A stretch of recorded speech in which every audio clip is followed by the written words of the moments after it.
guys who are just tuning in to Screen Time Slam. My name is Kat Magill. I am your host. I'm right out of my kitchen with a ring light and a phone to make sure that the slam poetry community continues to grow and build and be able to amplify voices and to get a little bit of paper in their pocket when all of our shows have been canceled because of this goddamn coronavirus.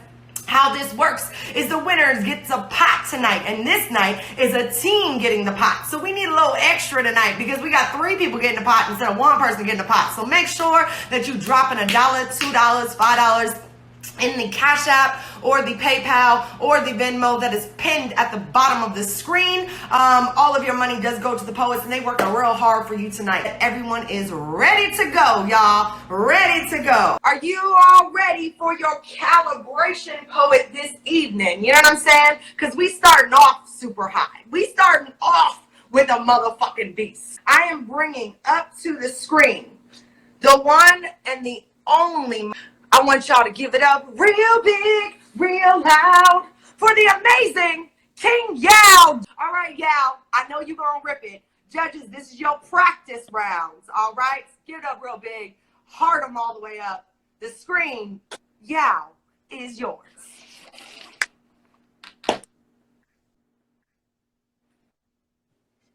Today, I woke up to French doctors broadcasting a net on my mother's land proposed testing COVID-19 vaccine on the African. A force of black magic rises to call out the caucasity. Now, forced apology belts from their throats like vomit. Says it was just a clumsy expression, except experimental oppression has always begun with a clumsy confession. I am first to be sacrificed by greedy white ghosts. It is 2020. Sorry, you are not allowed to touch my mother's progeny. Africa is home to deadly diseases that dig dirt into our duodenum. Do you know how long we've been dying of malaria, of measles, of venom, vicious than the virus corona controls? Headlines this time because its poison stings more than just black people. But why does it always have to be about race? Well, maybe it is because it has always been biblical. Unto us a child is born, unto us a daughter is given, and the government shall be upon her shoulders. So, leaders of my mother's land, beware, they will come bearing gifts. Do not accept donations, our present-day name for slave trade, just another way of selling out Sarah Burnem's remains. Her brain, skeleton, sexual organs remained on display even in death. You prey on our bodies for profit. Money you refuse to use as reparations to rebuild what you stole from the Herero women of Namibia, whose bones were broken into by German doctors. The African family tree is an obsession. You climb and cling to clone its back and use its bark to break its black off. Goes the greedy white ghost with his degree. Medical colonization did not stay in Africa. It too crossed the Atlantic in slave ships. It too carved scars in Annika and Lucy and Betsy. Shameful how the black woman is always the first to be pried open. A portal we crawled through but forgot to pray to. Today, I woke up to French doctors broadcasting a net on my mother's land while they totally ignored Italy. Forgot France, didn't even consider China epicenter of the virus. Their minds sailed straight to Africa. And isn't that just like the greedy? To suggest a friendly visit and leave with our belongings? It's just like the white to exploit black life in the name of progress? Isn't that just like the ghost to rinse and repeat racism regardless of repercussions? Isn't that just typical?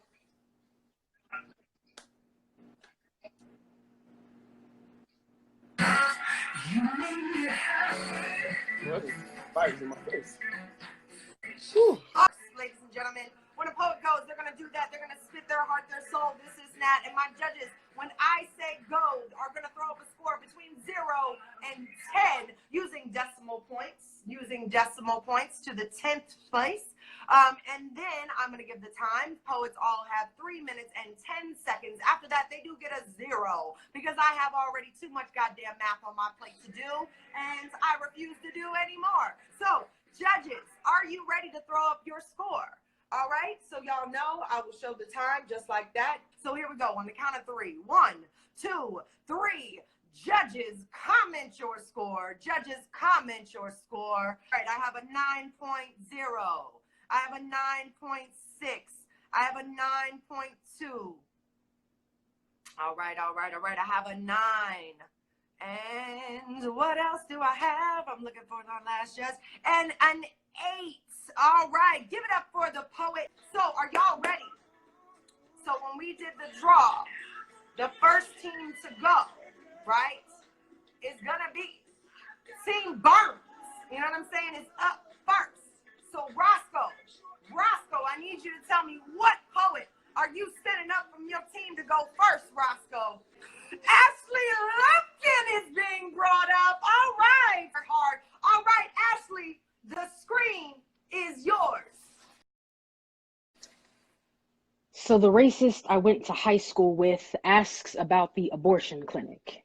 Says, if Black lives really mattered, we would stop killing our own babies, would raise them to be the kind of men that did not deserve to die. And I remember my first protest, the sirens and the riot gear, how I screamed a dead boy's name until it ran raw in my throat, how the grief of a people was enough to keep us moving forward, even though there was no destination safe enough to return to. And I know that boy's life mattered, and I know my son's did too. I have never said his name aloud or even wished him here, and that is sometimes selfish, sometimes sparing him this grief. I wonder if he'd be 8 today, or in the wrong park with the wrong bag of candy, his music too loud and his face too fearless, a Nintendo Switch in his right hand that someone will mistake for a weapon, a neighborhood watchman standing over his lifeless body. And in that moment, I am a mother protecting her child from a certain future, not selfish, not afraid, not the same as the men in the riot gear threatening to mow us all down. The racist I went to high school with uses the word inevitable.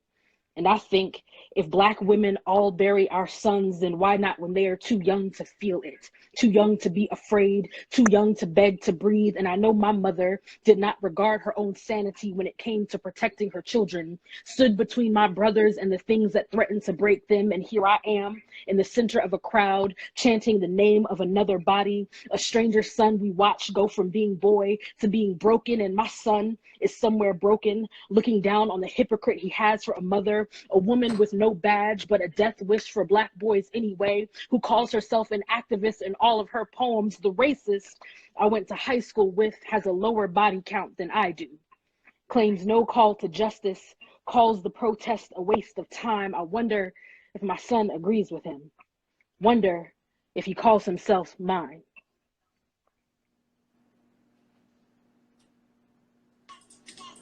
All right, judges, are you ready? Are you ready? On the count of 3, I need you to throw up your scores.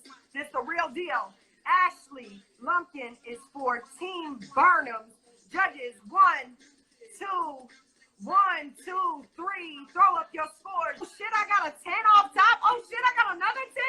I got a 9.8. I got a 9.0. All right, I'm looking for one more. I got a 10, a 10, a 9.8, a 9.0. Who am I missing? All right, and then I have another motherfucking 10. Goddamn, Ashley, that's the way to start the night. That is all the way to start the night. Let's go. Are y'all ready for the next team representing? Is going to be Team Willis. So, Steven, who you throwing up? All right, we got Roya Marsh coming to the screen. Roya, the screen, my love, is yours. It may be long to get me there. It feels like I've been everywhere. But someday I'll be coming home. Round and round the world will spin. Oh, the circle never ends. But so you know, I'll be coming home.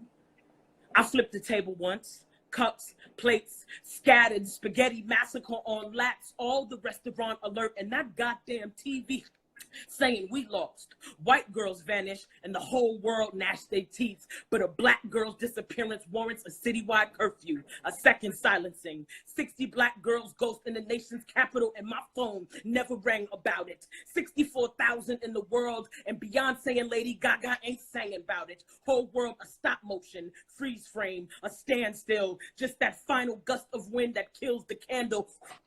We already dead. Ain't no epidemic of people being snatched. It's a rite of passage. Every gentrified brick is another brown future collapsed into rubble. No one told the black girl see you later was a prayer, begging us survive our own erasure. They finna celebrate our silence with absence. No sense in giving white media the right to speak for us. Ain't no sirens, no news segment, no forest fire or biblical flood coming to make us anew. If nothing has tried to kill you, then you have failed. Ain't no YouTube of your maim and murder. Cameras couldn't capture our kidnapping. Our mama's been tucking in phantoms at night, an invisible vigil for the memorial. A girl the world has already forgotten. We gotta be our own saviors. Well, no, I am fighting for you. I got my eyes and ears peeled, knuckles bare and bloody. I'm hoarse. You ain't gonna never have to be alone long as my heart got rhythm. So scream, exist, go Jesus in the temple on them. Let them hear our battle cry,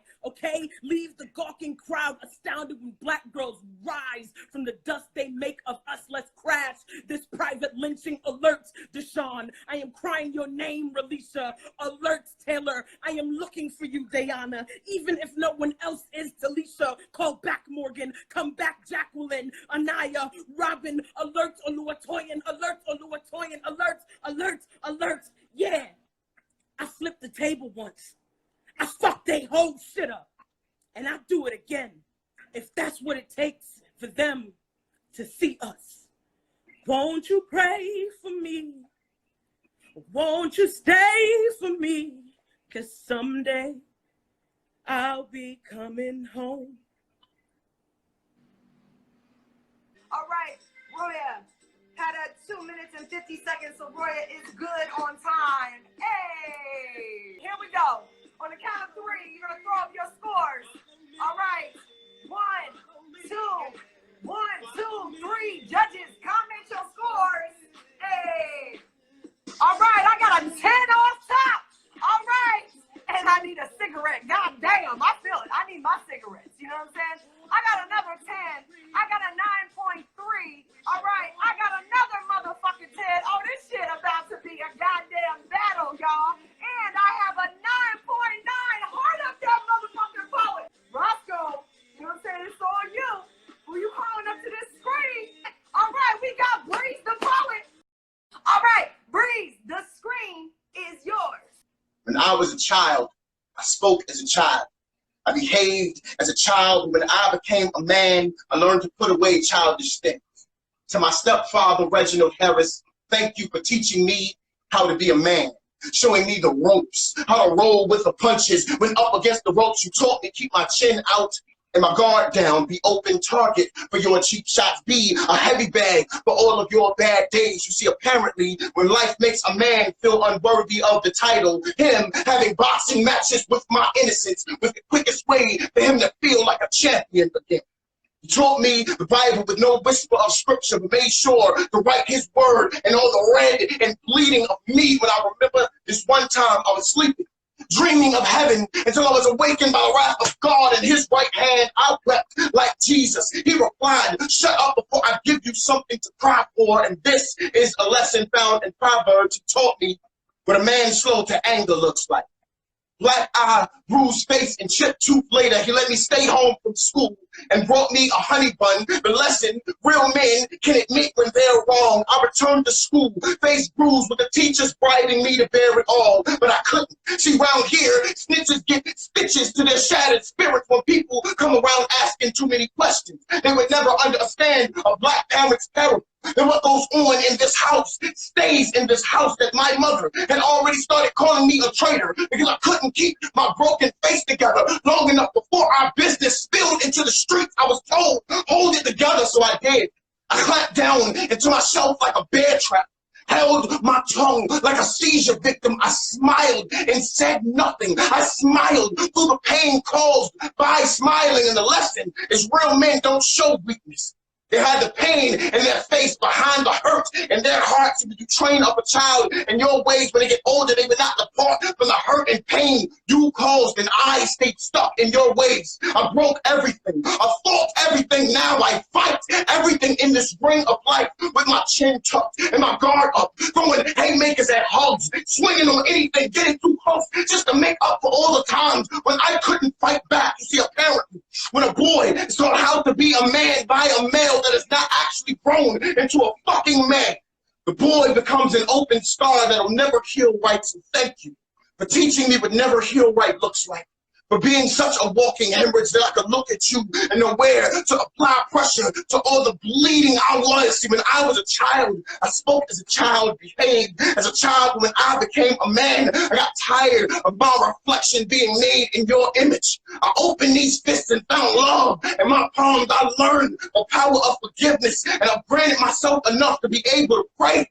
that one day you can forgive yourself enough to do the same. All right. Breeze had a 2:58. Can y'all see that? A 2:58 on time. So Breeze is good on time. All right, judges, here we go. 1, 2, 3. Comment your scores. All right, I got a 9.8.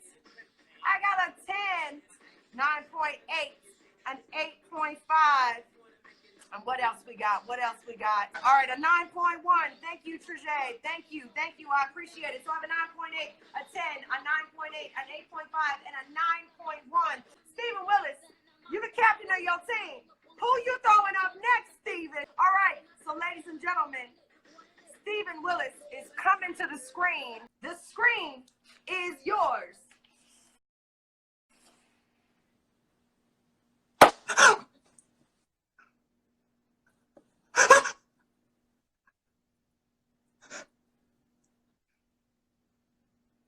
Ode to the boys who die to make hip-hop happen.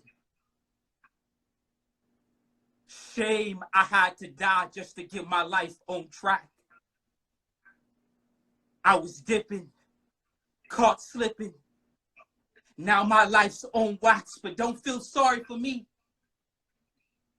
The ops caught me hanging off the 9 and click, click, bang, bang. I was Chief Keef ad-libbed into the afterlife, but ain't that your favorite part of the song? When Bobby catches the body. If you listen closely, you can hear my body drop before the beat does. And no, we never intended to be the muses to the world's most popular music. Just got a feel for that shit. Us babyface savages that's already born notorious and ready to die and cute enough for album covers. The stalk brings us wrapped in rags and parental advisory stickers. So here I am, God,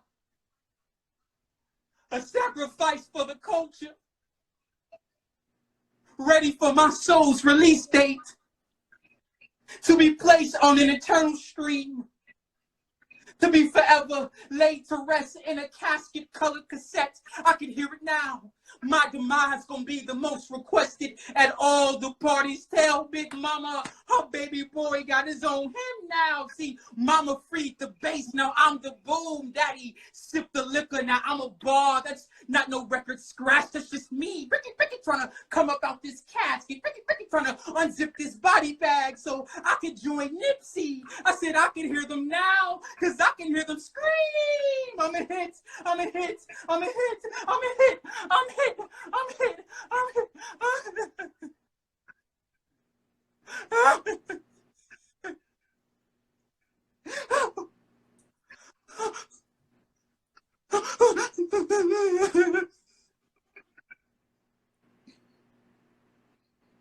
Hey, this slam ain't nothing robotic. And Stephen had a 219.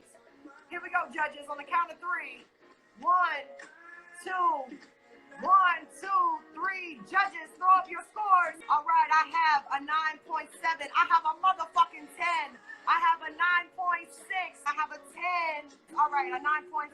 Thank you so much. Team right. Coming to the screen, y'all. Coming to the screen, y'all. Give it up real big for Mr. Roscoe Burnems. Close out the first round. All right, Roscoe, the screen is yours. I kiss my son on the forehead, on the cheek. Okay, and he's a baby right now, but I kiss him first time he peed in a potty all by himself.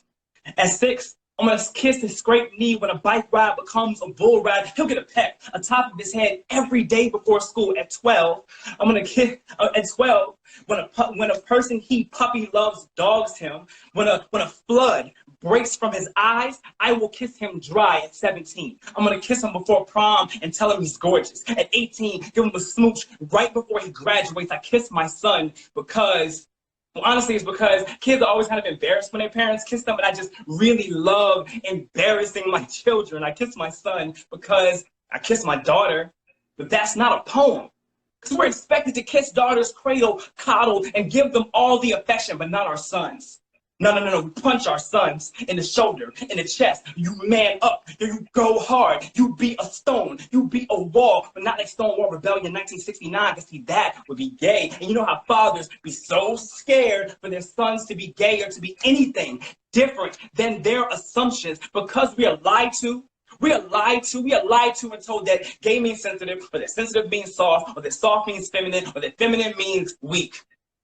Fathers are taught to chisel their sons into gargoyles, these sculptured monsters, and make concrete of their depression, their sexuality, their identity, leave their emotions a fluid, forgotten center. I kissed my son because my mother couldn't kiss me, because my mom had to be a dad. I kissed my son because my dad was never around to kiss me or hold me or tell me I'm beautiful. Not that he would have anyway. He comes from a time where manliness gets cut from affection, and patriarchy has always pulled the strings, making men these hyper-masculine marionettes who boulder their fists and grab their crotch or try to puppeteer women. Masculinity is so fragile, but it's held in the hands of men who only crush and violate, but not my son. He would not grow up in that crater of manhood that I am still climbing out of, where the threat of emasculation is an earthquake looming around every shaky compliment, where even a hug is a tremor, where I love you is a fault line dividing men, where fathers won't even embrace their son's cheek for fear of cracking his face like crust, where the male ego gets built like a castle. What could crumble, y'all, with just a kiss? Thank you so much for hitting the screen. All right, judges, on the count of 3, you are going to throw up your score. 1, 2, 3. Judges, throw up your score. Roscoe had a 239, y'all. All right, I got a 9.4. I got a 9.9. I got a 9.8. I have a 9.0. And I got a 9.9. Let's go, Roscoe. All right, Steven, who you calling up? All right, Jahman Hill is coming up to the screen, y'all. I'm putting in this good work for y'all. You know what I'm saying? I'm over here sweating my Mac off and shit. You know what I'm saying? My eyelashes coming loose if this slam is so damn fire. All right, Jahman, the screen is yours. And the burning cross said, "Hey boy, you ever seen a cross snap, crackle, pop Rice Krispie into a bowl of flames?" I said, "Roscoe, you ever seen a cross, Burnems?" "Nah, this ain't no crucifix. I be crucifixion. This ain't black skin. This brown boy bark, I bite, I burn, black crackle pop. You know, I used to be a proud thing. When I was constructed, I thought that they would put me up in a church like my mama and my daddy. You know, my pops was a pine and my mama was a redwood, and they crossed paths at Mount Joy Baptist Church. And they used to tell me that my great-great-great-great-granddaddy was an old rugged cross who lived on Calvary, and this man named Jesus was killed on him. And well, ever since then, people have been looking at my folks as a sign of salvation. Which brings us here to the front yard of Reverend Robert Hughes, Birmingham, Alabama, July 1959. You know, I didn't want to be burned like this.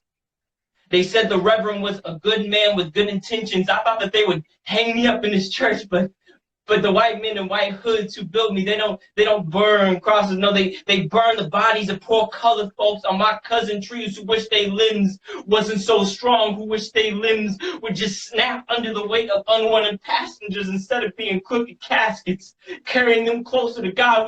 We don't call my cousin trees killers. No, we call them cursed couriers, forced to bear the burden of strange fruit, forced to beckon forth unwanted burials. You know, sometimes I think it better to be burned. I die here. Slowly I strike fear into all who see I be the ultimate contradiction. Or raise it in the sun, a dream deferred, the brightest light in the darkest of circumstances, burning cross. Be black boy watching white supremacists burn his body, his being to the ground. The harder we fight for freedom, the more of my sibling crosses they burn. They burn in the front yards of desegregated schools and well-meaning individuals. You know what will come of me when the fire's had its fill. Some of me will become ash. I will seep into the soil as my family mourns over my charred remains still. Some of me will become smoke. I will cling to everyone who ever knew me, hoping to remain in their memory still. Some of me will become heat, and like heat, I will rise. I will rise like that man they said they killed on my great-great-great-great-granddaddy. You know, they say in 3 days he rose from the dead, and like him, like heat, I will rise. I will rise to the heavens in all my glory, and I just hope that y'all will tell my story. So much, Jahman Hill. Thank you so much for Jahman Hill. Time was at 3 minutes and 3 seconds, y'all. So Jahman is good on time. So judges, 1, 2, 3. So roll up your score, judges. All right, I got a 10, a 9.9. I have a 9.8 from Trujay, a 9.9. It was a 10. Next round is going to be 4 poets instead of 6. 4 poets instead of 6. Team Willis, you will be going first. You know. All right, Jahman Hill. I'm calling you back up to the screen. All right, Jahman, the screen is yours. In my closet, I own a shirt that says, "No, you cannot touch my hair." And sometimes white people, in an attempt to be funny, will walk up to me while I'm wearing this shirt that says, "No, you cannot touch my hair," and they'll ask if they can touch my hair. God, if my fists touch their face, I pray you be a recollection. Remind them that this is their opportunity to turn the other cheek.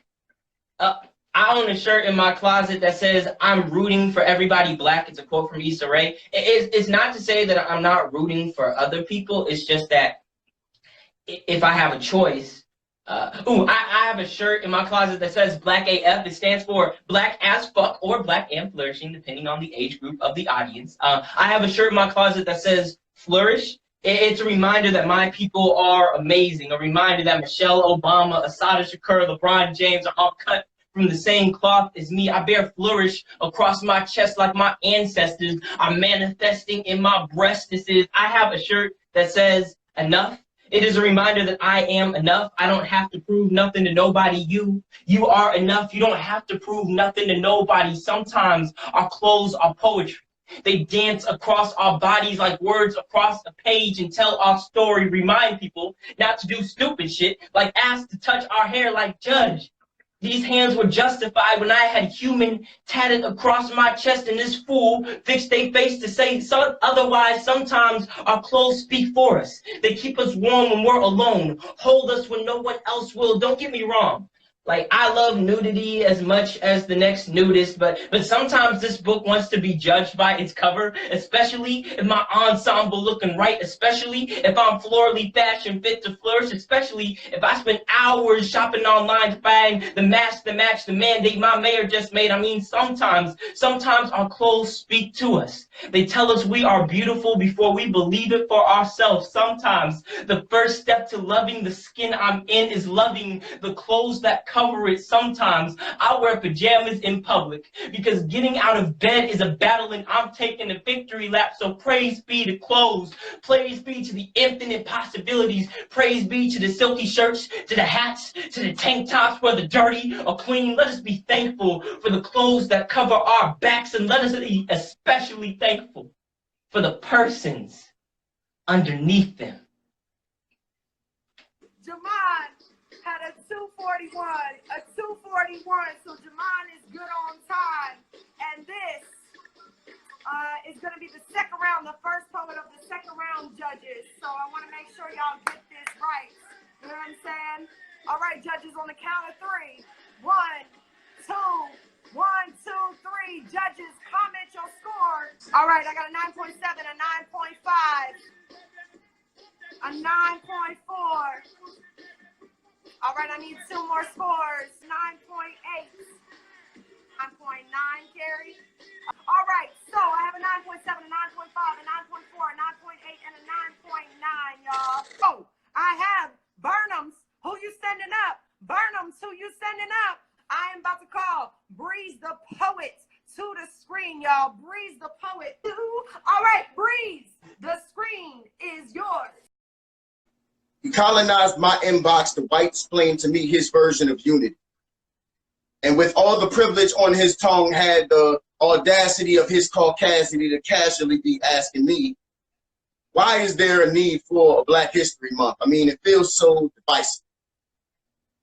And you know what? I understand your issue with this kind of exclusion. See, when the world usually revolves around you, it might be hard for you to understand why anyone else would think their own space is beautiful. You're probably tired. Scrubbing our blood off of your roots might be a tedious exercise, especially when whitewashing can usually clean your prints off of history pretty easily. I imagine this being something hard for you to swallow without causing cotton mouth. How you'd have to have the digestive system of the Middle Passage to gulp down this kind of genocide without burping up the bones. But I see you as just a starving soul desperate for someone to understand your kind of diet. How we don't really go down well with your white wines. It's why you always try to devour us in those small and bland and appropriation rations. Dr. King's speeches and sit-in, Rosa Parks and peaceful protesting, how these well-done versions cook out all the flavor in the meat because the rare truth be too bloody for you. And you didn't order that kind of ugly with your innocence, did you?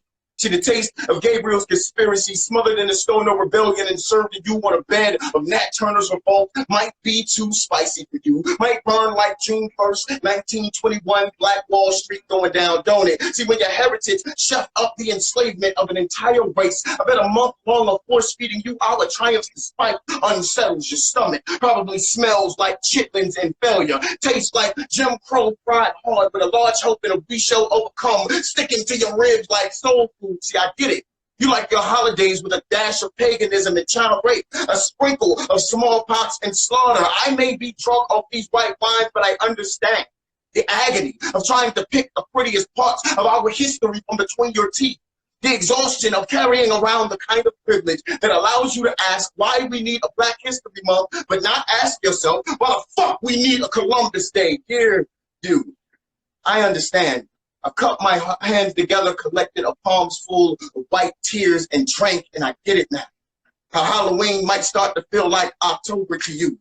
How Halloween might not be as fun when the ghost stories aren't fictitious. How it might feel like a month-long trial and your privilege can't testify away the guilt in your veins when you come from a long bloodline of murder weapons. I understand, and I know exactly what you need. You need to get the fuck out of my inbox.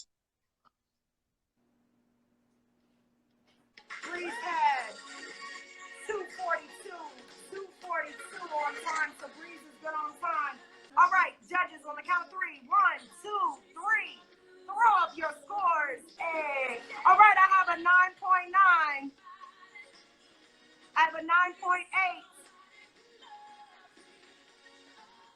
I have a 9.8. Let's go, judges. I have a 9.7 from Trejay Powers. All right, it was a 9.9. Thank you so much, Angelica Cherie. Team Willis, who are you throwing up? All right, we got Roya coming to the screen. All right, Roya, the screen is yours. Dage Loaf tweets, I'm not a dyke. Hoes just love me. ASAP Rocky says he'll kiss a dyke chick and she'll like it. He'll fuck a dyke bitch if she likes dick. He's been fucking broads like he's been fucking bored. He'll turn a dyke chick out, have a fucking boys. Kanye says he's heard to do anything for a Klondike. Well, he'll do anything for a blonde dyke.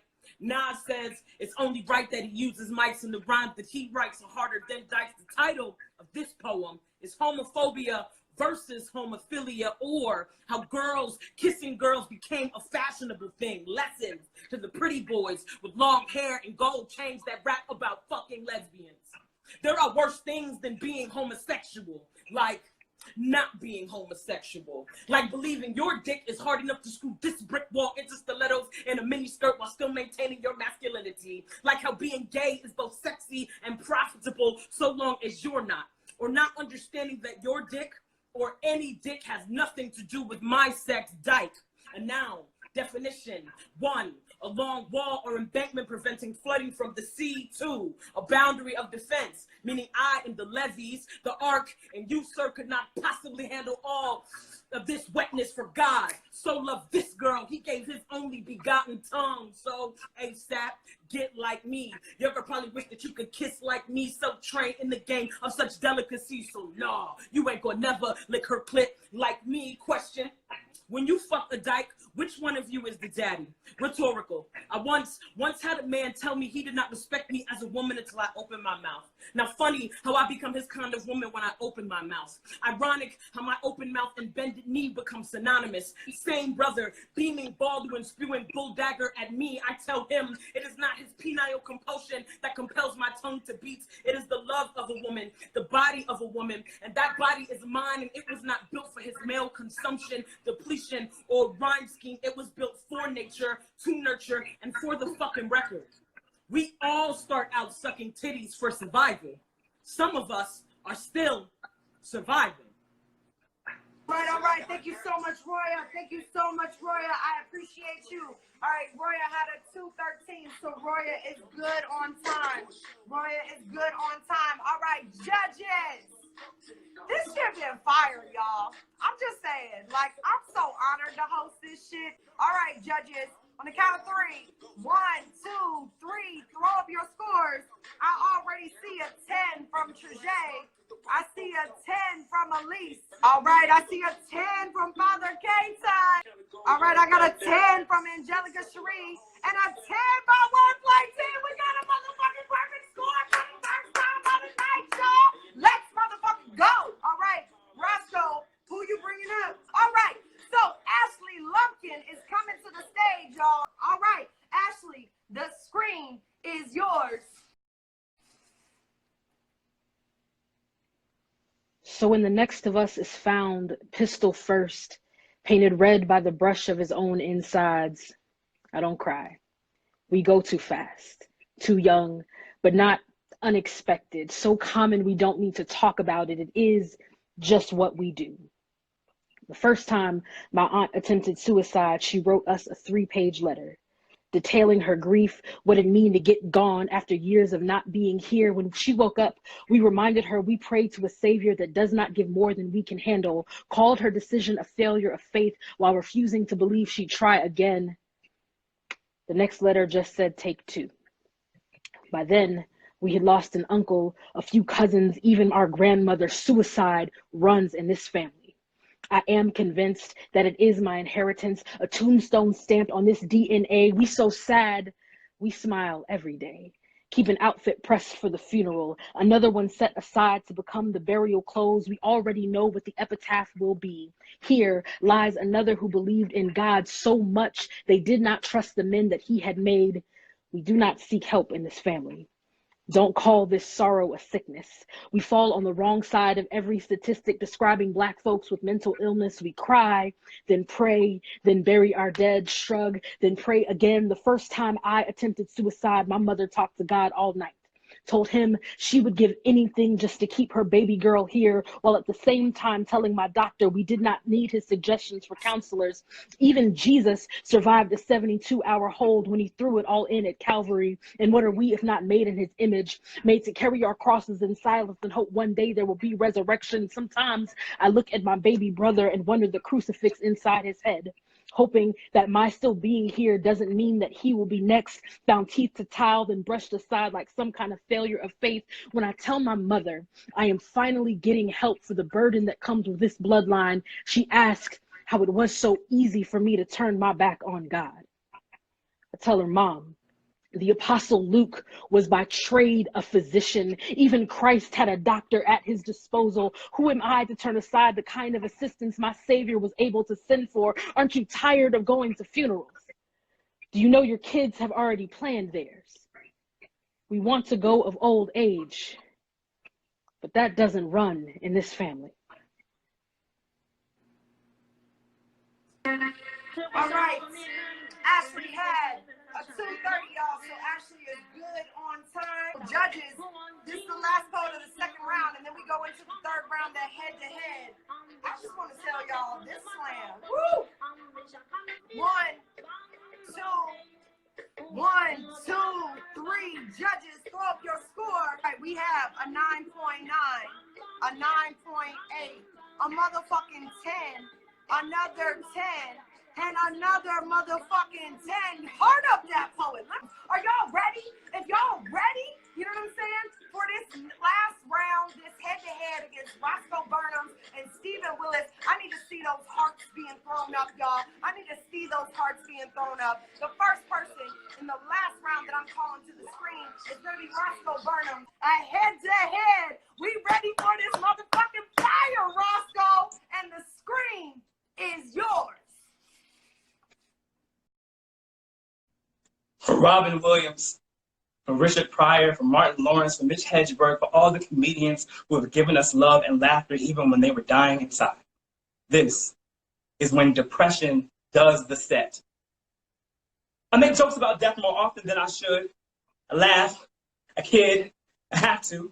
I mean, you have to find a way to chuckle when you stack your body weight in suicidal thoughts and attempts, actions, when all the setups sound like a death drop. You are scared to talk and it sounds crazy, y'all. But you laugh. You laugh. Fuck crying. Crying is so 5 overdoses ago. I mean, morbid humor, that's the new black, and it's much more vibrant than my last depression. What I mean is, sad people just make people sad. So instead, let me tell you this hilarious passive-aggressive cry for help. I got a joke, right? I got a joke, right? You ready? Okay, here we go. What do you get when you mix 13 painkillers and a noose, rope burn, and a good night's sleep?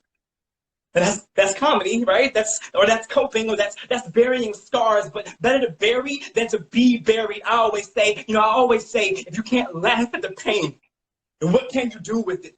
You can't load a gun with it. Your hands shake too much. You can't punchline your car into a tree. The airbags can't take a joke. Okay, I got another one. What do you call a day's worth of suicide attempts?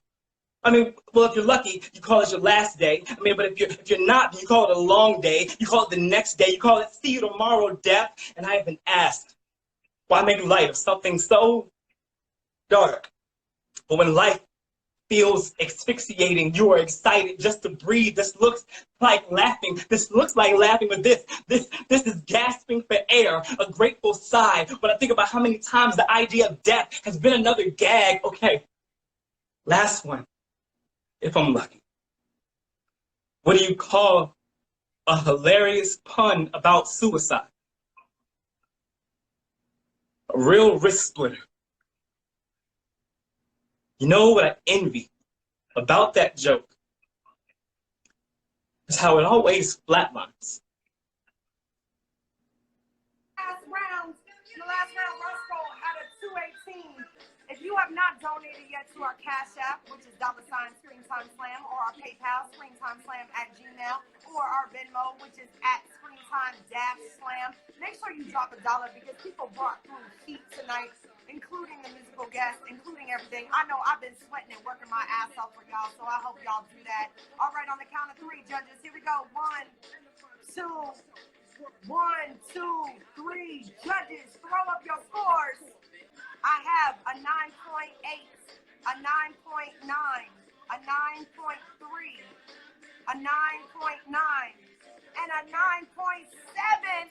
The last score for Team Burnem. All right now, bring to the screen the last poet to battle it out. You know what I'm saying? To make sure that we get it right. Stephen Willis is coming to the screen. Stephen Willis is coming to the screen. Y'all better be motherfucking ready for Stephen. I'm going to reset my time. All right, Stephen, the screen is yours.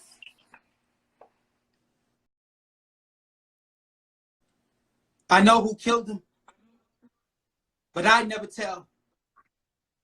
But that don't mean that I agree with what they did.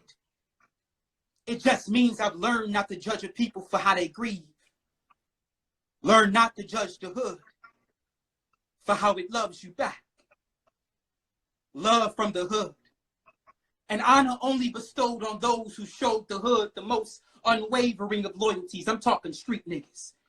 Most literally from cradle to grave. Most literally from corner to coroner. Most literally niggas who hug the block in their last moments gasping for air. Right before Yellow Takes makes a spectacle of their bodies sprawled on cement. If the hood loves you, she'll make a monument of this location. They will bring teddy bears, well wishes, and heavy hearts. This is now sacred ground, to be renamed as memorial and landmark. This is no longer Jefferson Avenue, but where Pig got shot. For the next 6 nights, you will see candles like this space holy. Until the wind blows it silent, until the ember is blown in the direction of the summer's next casualty. If the hood loves you, she'll write it in tombstone text. A boy's face and childhood nickname will be written in scripts across a double XL white tee. Ain't it funny how quickly death becomes fashionable?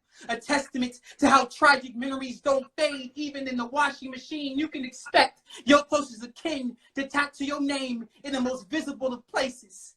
Your birth date in Roman numeral will kiss the left side of your little sister's collarbone long before a boy ever does. In grief, we graffiti murals. That's how Biggie and Pac got faces in places that they never called home. I know boys who have bore the weight of pallbearer long before the rigors of college, but the most famous of us will have streets named in our honor.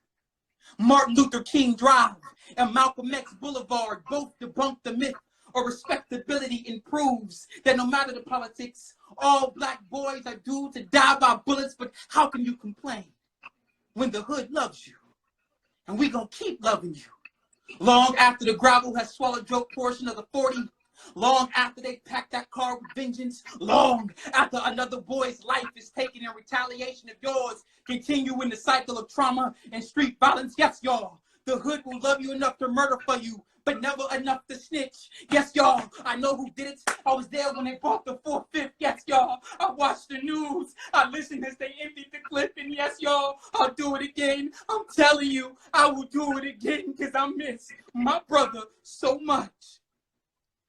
But that don't mean that I agree with what they did.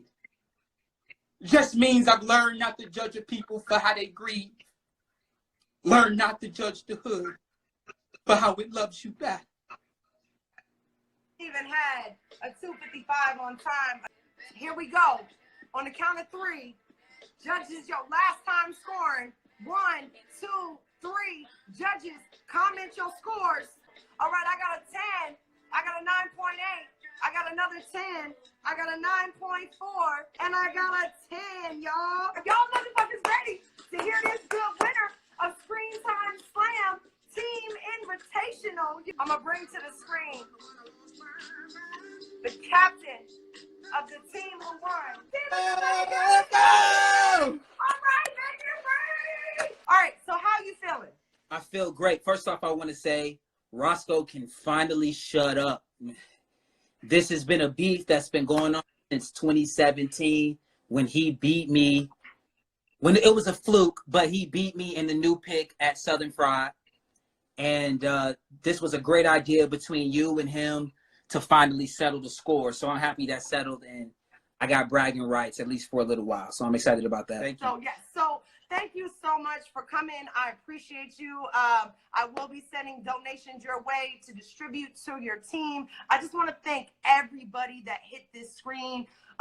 King Yao for calibrating and killing it and setting the night off right. Team Burnems, which was Roscoe Burnems, Breeze the Poet, and Ashley Lumpkin. Team Willis, which was Stephen Willis, Roya Marsh, and Jahman Hill. And then our musical guest, Francois Dean. Like, this was an absolutely incredible night. I was so honored to host y'all. I hope I did y'all justice and still made the night live. I appreciate y'all. And it's really dope for me to get to meet new poets. So I'm excited that I got to meet y'all. Thank you so much for doing Screen Time Slam. If you don't hear that enough, keep pushing, keep making it happen.